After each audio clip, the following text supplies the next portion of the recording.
the house. Let me hear your bars. Let me see you bite. Let me see your scars. You know what we about. Come see us in the yard. This is war. Go to rip a heart. Dogs in the house. Dogs in the house. Dogs in the house. Dogs in the house. Dogs in the house. Dogs in the house. Dogs in the house. Dogs in the house. Hello and welcome to All We Hear is Purple. We're the third or fourth most mediocre Husky football podcast on the internet. I'm Andrew Berg today. I'm joined by a panel. First, it's Mark Schaefer. Mark, how are you doing today? Feeling pretty good. Just kind of getting the chops back, just kind of getting back into the rhythm of the season. So it's an adjustment, and you just got to keep working. It's a real thing. You spend as much emotional and psychological energy thinking about the team.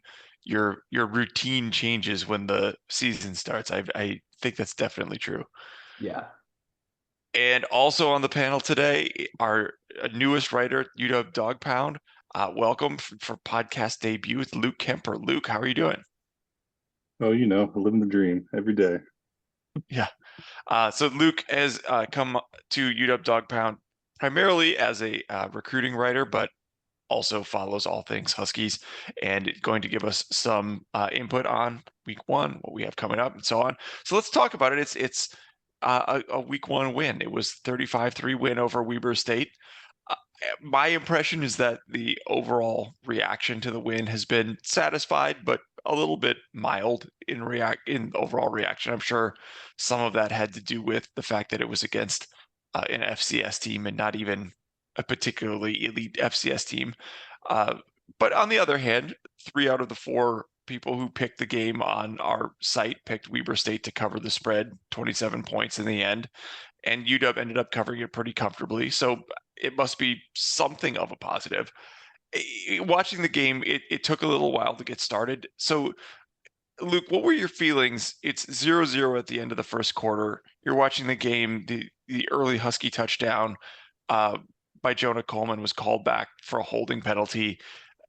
Was there any nerves on your part?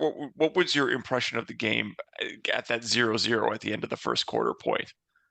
Yeah, I think that my impression was probably how a lot of people felt going into the game, just still so uncertainty and really not knowing what to think of the team overall.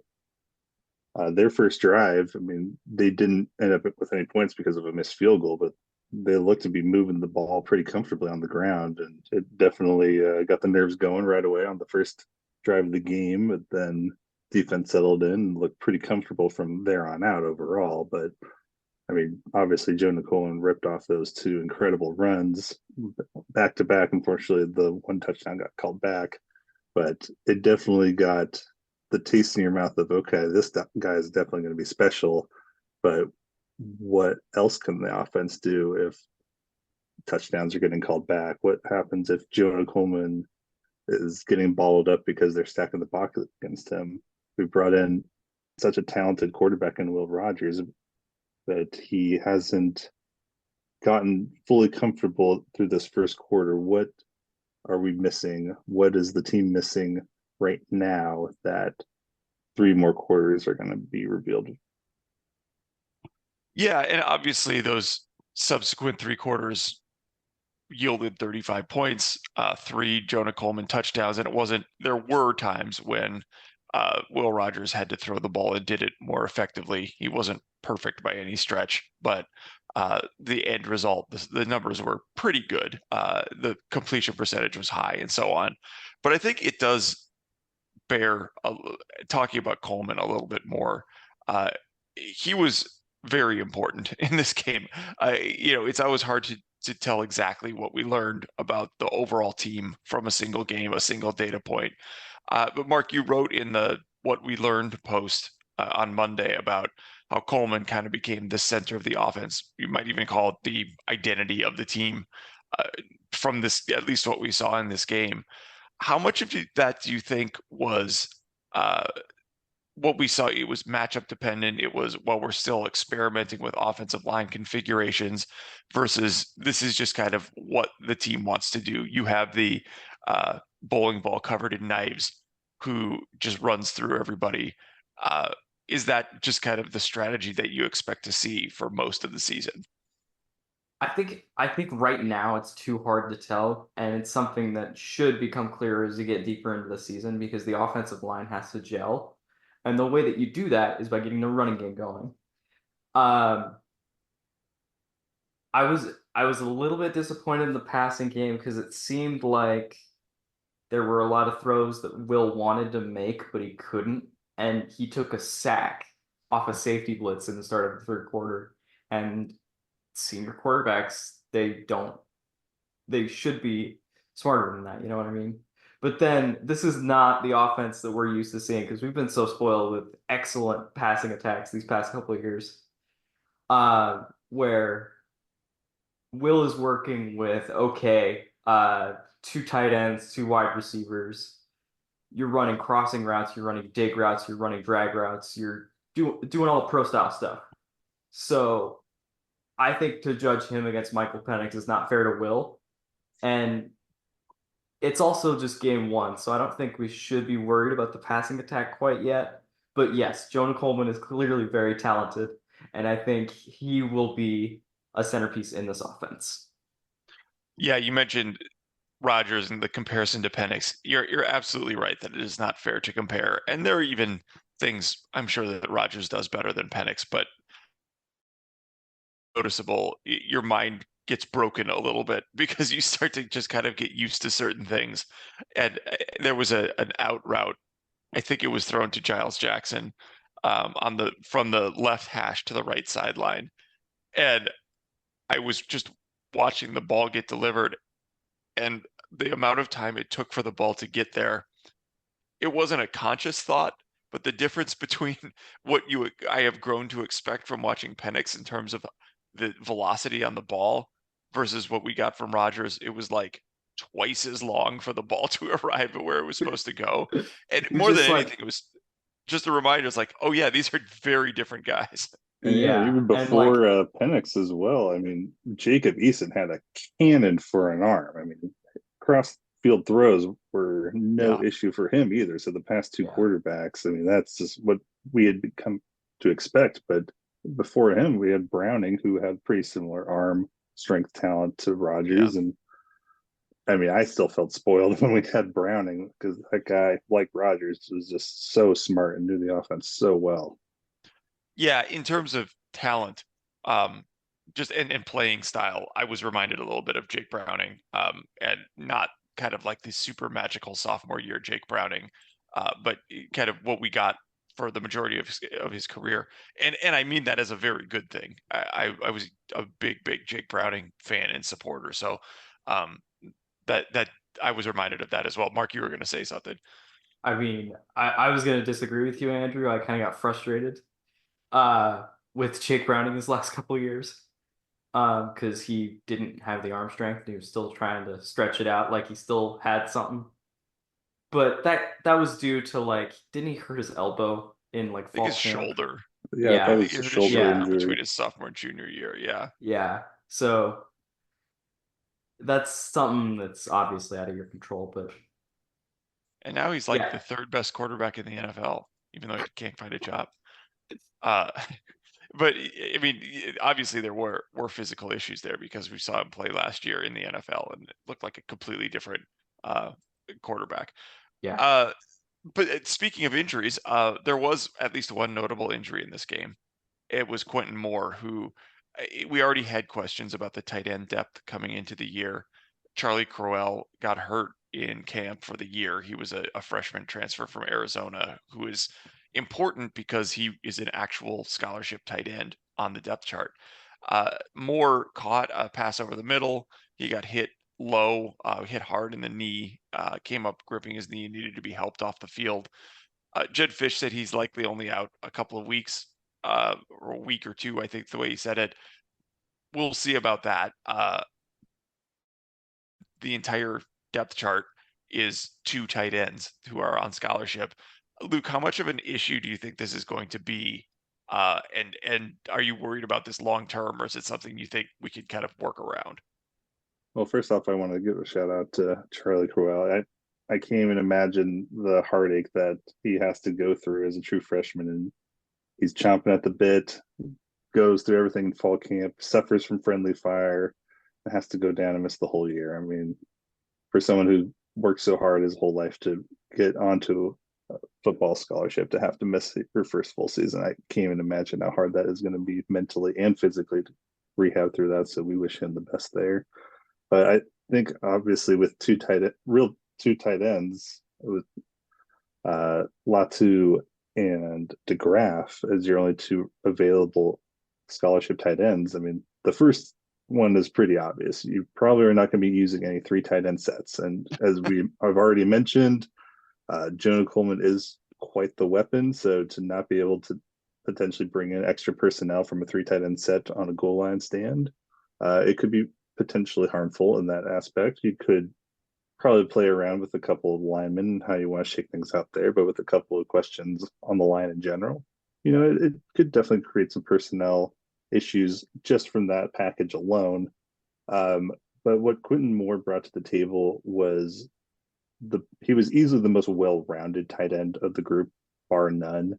We already knew coming in to the University of Washington that he was already a pretty darn good blocker. And as the years have progressed, and as we saw in the Pac-12 championship game last year, he has hands.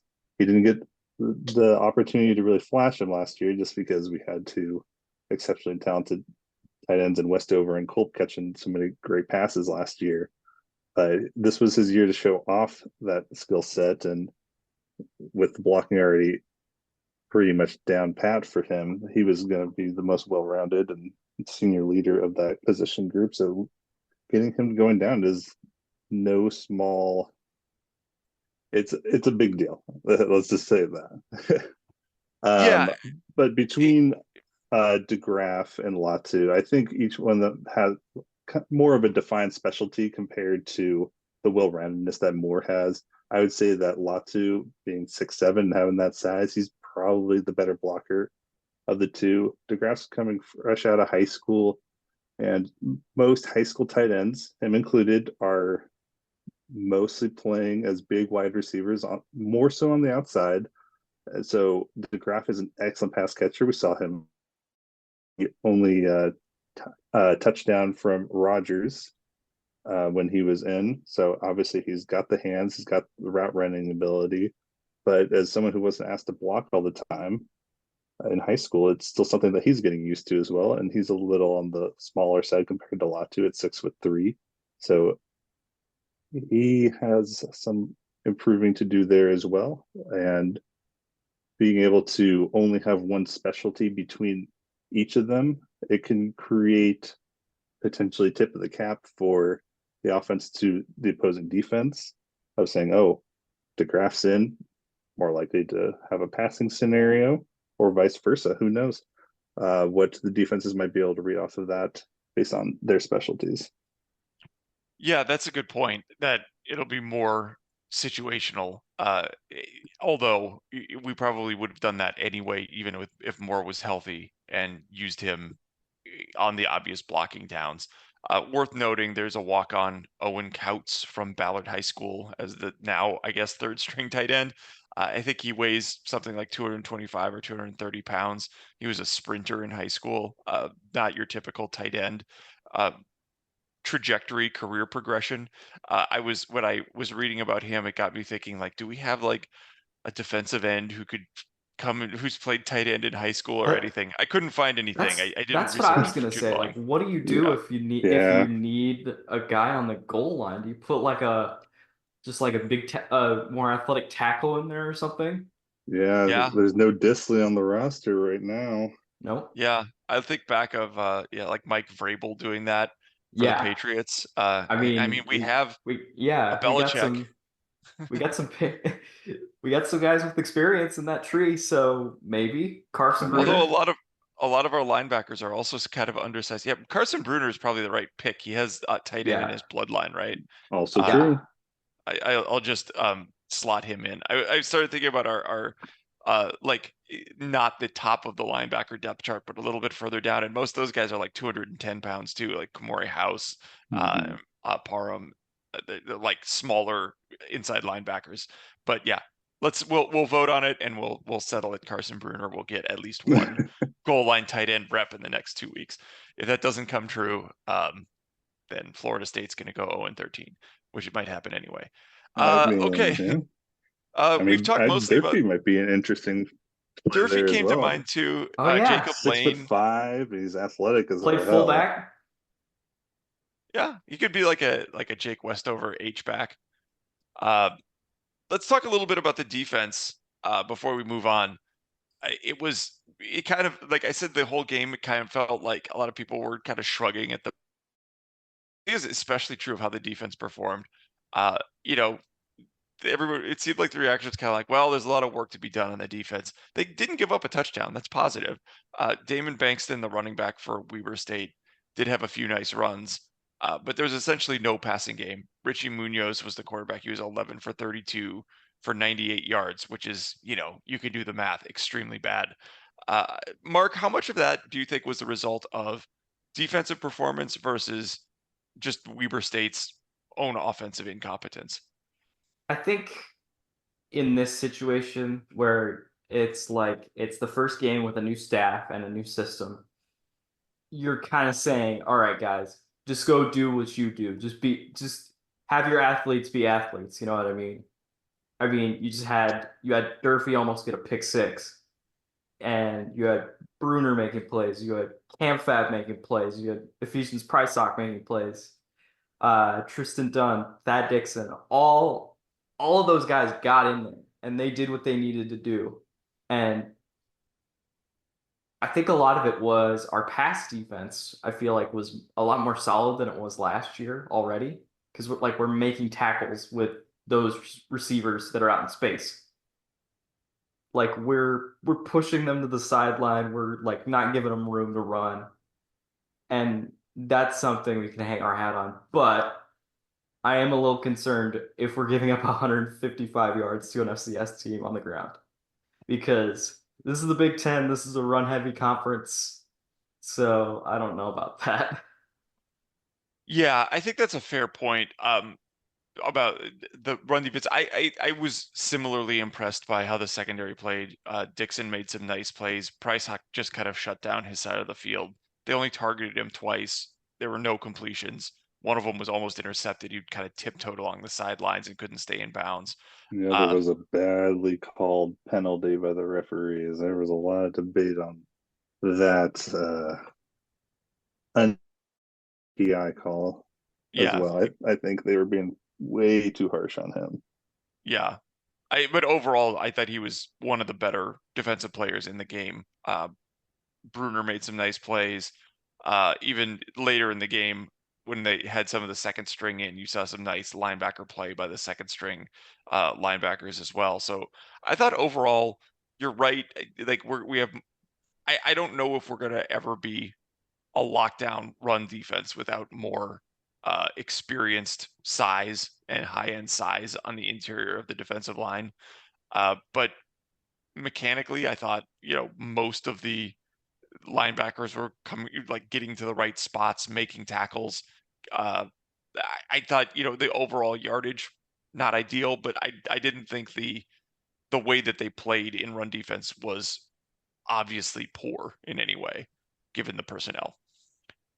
And again, it's game one, so it's going to take time. So, yeah, and unless I think there are some parts of it like I think we kind of know who Jacob Bandes is at this point in his career. I don't think a couple more games on the schedule are going to drastically change his output.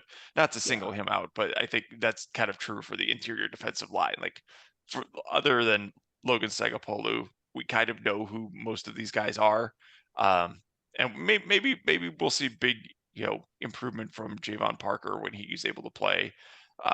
Maybe we'll see some other things develop, but I kind of think that will be a persistent challenge for this team, just dominating the interior of the line.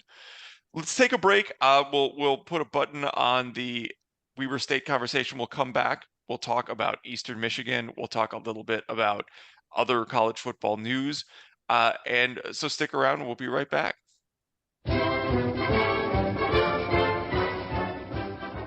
Thanks for sticking with us. We are going to talk about upcoming the upcoming game against Eastern Michigan.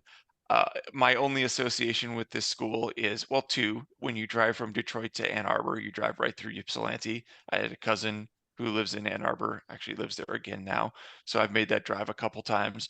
And also, I had on the old NCAA football PlayStation game way back. Had one of my long dynasties in college was with Eastern Michigan and turned them into a national powerhouse.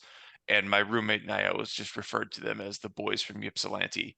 And that's still what I think of when I see the team. So as soon as I saw them on the schedule, I was like, ah, yes, the boys from Ypsilanti will be coming to Seattle. Awesome. More relevantly, they're 1-0 now. They beat UMass. That doesn't mean a lot. UMass is 131st out of 134 in SP plus. Eastern Michigan is a little bit better. They're 109th in the nationally in the rankings, which is still pretty bad. Very poorly rated offense and an okay defense, 68th in the country by SP plus. The result is UW favored by 27.5. That's already moved up from an opening line of 24.5. So bettors are liking UW. Mark, how do you expect this game to look different from the one we just saw against Weber State? So I'm going to be watching for three things here. So I'm going to be watching if Jedd continues to rotate out the guys along the offensive line because we use a ton of different combinations.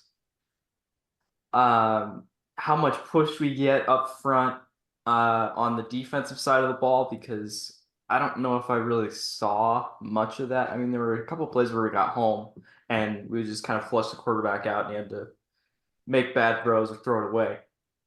And then I'm going to be watching whether Will Rogers demonstrates more of a grasp on this offensive system, because there were times like, again, where we said he took a sack or he like took a little bit longer to throw or he pulled it on the wrong options, or you know what I mean.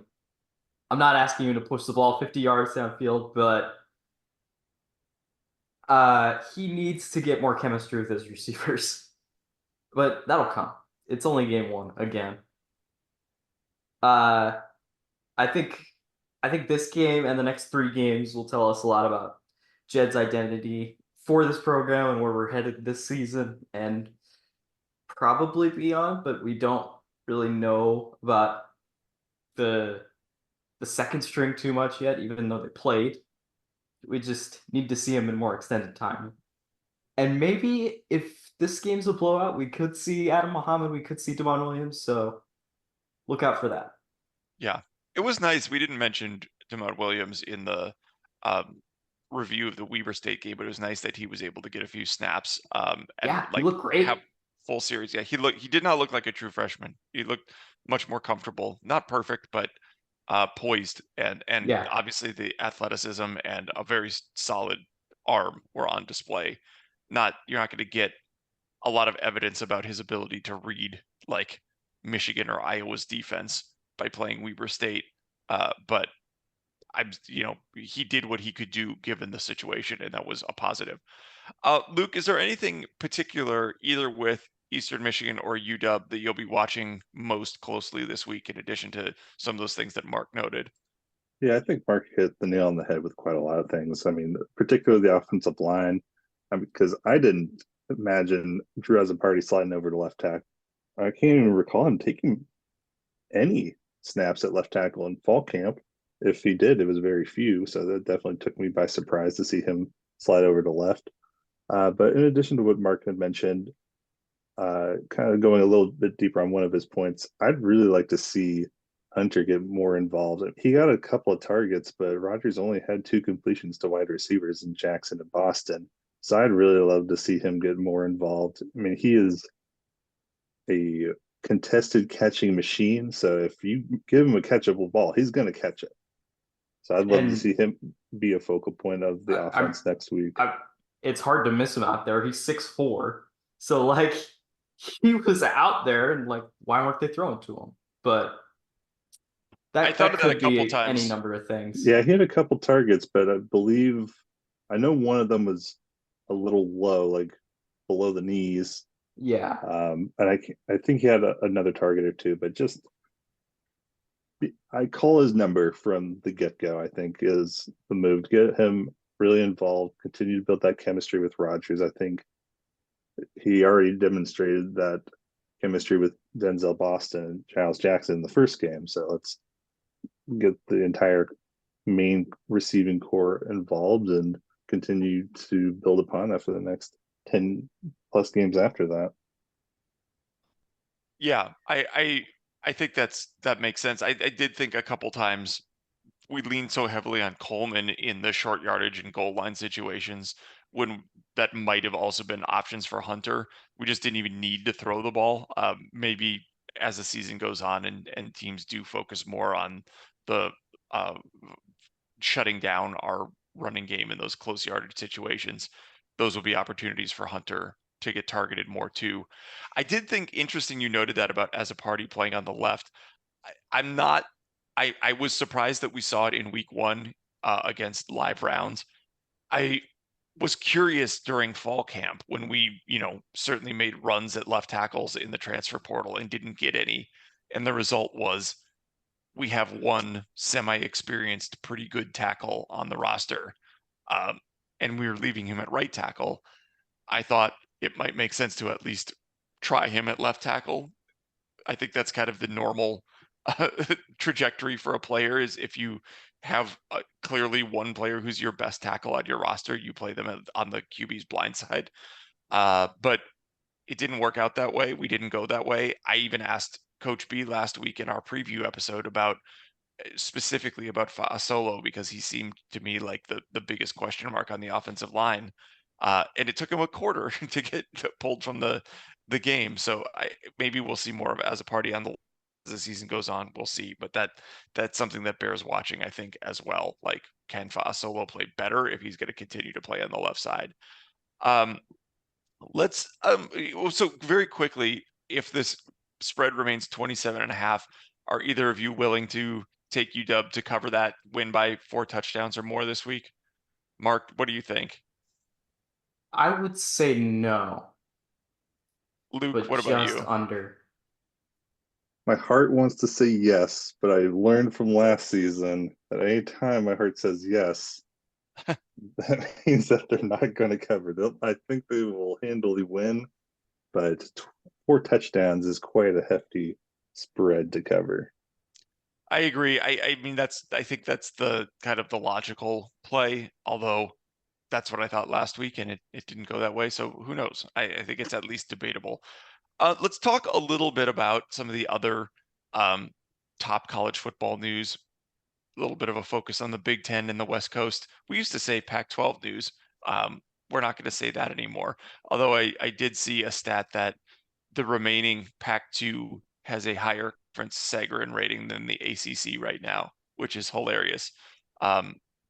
Poor ACC. Things are going very badly on the Stanford and Cal's Atlantic coast. But let's talk about some of the teams that are more relevant to UW. Oregon struggled with Idaho. They ultimately won comfortably, but did not have the sort of game they expected to have against the Vandals. The offensive line could not block. It was a big problem for Dylan Gabriel, who's, as you know, not very tall. What do you think? Either of you feel free to jump in. Is that an aberration or is it something that for Oregon to be worried about this year? In my opinion, no. I mean, that's not going to be what Husky fans want to hear. We don't want to hear that, oh, Oregon's falling out. There's trouble in Yeah. Quackville. But no, I don't think there is. I mean, the same reason that UW had questions for week one, Oregon's allowed to have the same questions too. Sure, their national expectations are much higher, but it's unfair to say that a week one performance is their season outcome for sure. And I believe that FCS programs always want to punch up above their weight. And Idaho didn't used to be FCS forever either. They, in the last 10-ish years or Yeah. so, they got brought down, and they brought out every trick in the book. They were bringing exotic packages left and right, and they were doing anything and everything in their power and in their playbook to beat Oregon, and it showed. I mean, they played tough, they played gritty, and they definitely left it all on the field. And I respect the heck out of the Vandals for what they did out there. So I'm not worried about Oregon from a personnel standpoint. I think it'll all come together for them. They just need to be a little patient. What I am concerned about for them is Dan Lanning is still holding true to himself and the issues that cost him games last season, namely against Washington. People probably remember from the first encounter late in the fourth quarter that they went for it on fourth down, didn't get it. And then UW 2 plays later gets the touchdown, take the lead. I didn't watch the game or the entire game film against Oregon and Idaho, but I looked at the play-by-play, and a couple of them stood out for a couple of drives. They decided to go for it 4th and 1, typical Lanning, but on their own 36. Mm.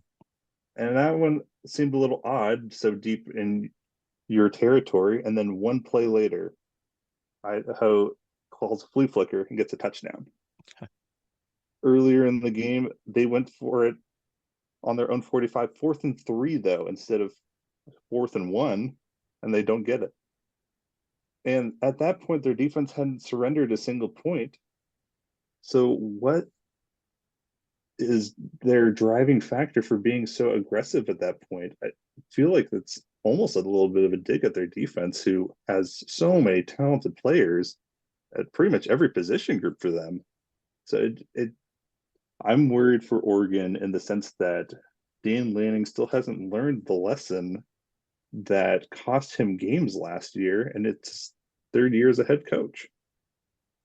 Yeah, at some point I agree with you. It's not just like, yes, you should be able to get it on 4th and 1 against an FCS team, but you could set yourself up even better by punting the ball well and forcing a 3-and-out, and then you don't have to get it. Like you're not only playing for the next down, you're playing for the next series and the series after that as well. Exactly. Their defense was playing so well, and if you didn't see the score and you only saw Dylan Gabriel's stat line, you would think that they dominated that game. He was playing really well, other than the interception. But I mean, his completion percentage, his touchdown to interception ratio, I mean, you would think on paper, knowing nothing else other than Gabriel's stat line, that they would have been dominating that game. Yeah, it was a lot of similar things from the Bo Nix playbook of average depth of target being negative yardage. It was like super 5 short yards. throws. Yeah.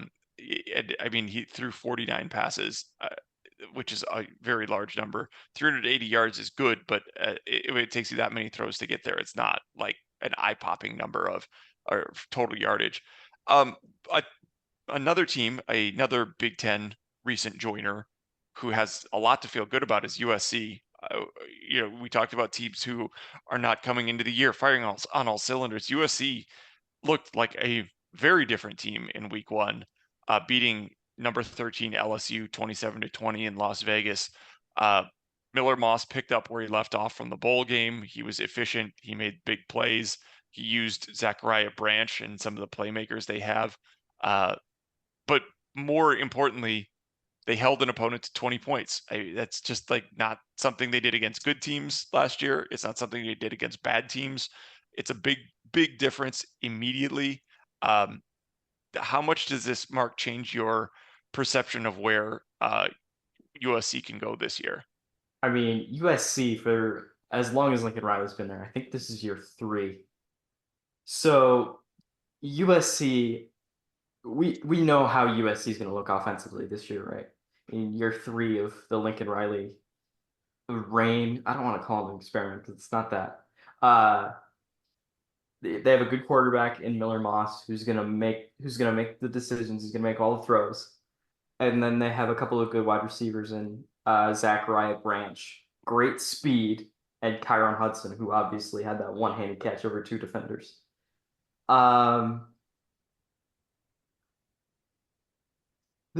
The defense, although they gave up 421 yards of total offense, only giving up 20 points, is something that I would not have expected from an Alex Grinch coach defense. But a problem with the early, we can't really make those snap judgments about teams because it's still so early and they're figuring it out. So if USC can get their defense figured out, they might be scary. Yeah, and they don't even need their defense to be top 10 in the country or anything like that. They Yeah. need it to be average. It kind of seemed like they weren't trying to win the game with their defense, and they were just trying to give their offense opportunities, and it worked. Very quickly before we wrap up, there's also worth noting Michigan, with new quarterback Davis Warren, was very blah against Fresno State. Warren threw for 118 yards. They have Texas this week. That's going to be a very tricky game for the defending champions. We'll get a idea very quickly whether their still excellent defense can carry them with a significantly less great offense, or what looks like one after 1 week, or if they can kind of turn that around quickly. The rest of the top of the Big Ten, Penn State, Ohio State, basically held serve, did what they were supposed to do and won big. But let's finish up. Let's go to our recommendations and plugs. We always like to end by recommending one non-football related thing for the week. Mark, do you have anything to start us out with? I don't have any, but I have a couple of shout outs. Okay. Shout out to Deontay Cooper, the running backs coach at the University of Idaho, And former and guest of All We Hear Is Purple. and former UW running back. Yes. And shout out to Cam Davis for coming back last week after a year off, and he looked great in Yeah, the he did. in the limited time he got the ball. So yeah, shout out to you, Cam. Welcome back. Luke, did you come up with anything that's less football related than the two football players that Mark shouted out? I do want to shout out one player as well. I want to shout out Elijah Jackson because he had plenty of hate coming his way last year, and he looked pretty dang good on the first game. I mean, only time I heard his name, I think, was one time, and it's because he made a great play on the ball. Yeah. And that's the best night you can possibly have as a cornerback. So I hope Well, that's a great sign of things to come. Richardson seems like a pretty darn good corner coach. I mean, he has corners with length between him and Prysock on the boundary, and they could be pretty tough on a couple of defenses this year. So shout out to him for having a great first game. But I do have a recommendation that is not football related. It is a show on Netflix. It is called Sweet Tooth. I'm not sure if either of you have heard of it before. I recommend it mostly because I think it's a really beautifully shot show. The first time I saw it, I thought it was a movie. It's just 4K quality shots. But the basic premise of the show is people don't know what came first, the variants or the virus. And there's an entire generation of children who are born half human, half animal. And the same time that all these children are born, there's a virus that wipes out over half the human population in the world. And it goes post-apocalyptic really fast. Like there's barely any electricity. People aren't using currency. They're using like shoelaces for currency. Typical post-apocalyptic feel there, but there's people who are really afraid of these human hybrids, and the main character, his name is Gus, he's a half deer, half human hybrid, and it's him trying to find his missing mom is the basic plot, but there's so many subplots. There's 3 main storylines. I won't spoil anything now, that they all tie together really beautifully at the end of season 1. They just finished wrapping up the series, so you can watch it all the way through. Couldn't recommend it enough. Cool. Sounds good. I'm also going to recommend a TV series. It's just getting started on HBO. I think they're 3 episodes in, and they're releasing them 1 a week. It's called Chimp Crazy. My wife originally described it as kind of a little bit like a Tiger King type series. It's not really like too much like Tiger King, except that it's about people who behave really insanely around animals. But it follows this company that raises, breeds, and rents out chimpanzees, and particularly one woman who works there. And it kind of starts out seeming like she's a one of many characters, but as the series goes on, it's clear that she's the main character, and she is very nuts, and it is very entertaining. It's maddening how stupid she is at times, but definitely worth checking out if you have access to HBO. Um, well, thanks both, Luke. Good times coming on for your debut, Mark. Great as always. I want to thank Cody Pickett for being available, but we aren't going to have time for the interview this week. Maybe we'll be able to squeeze him in next week. In the meantime.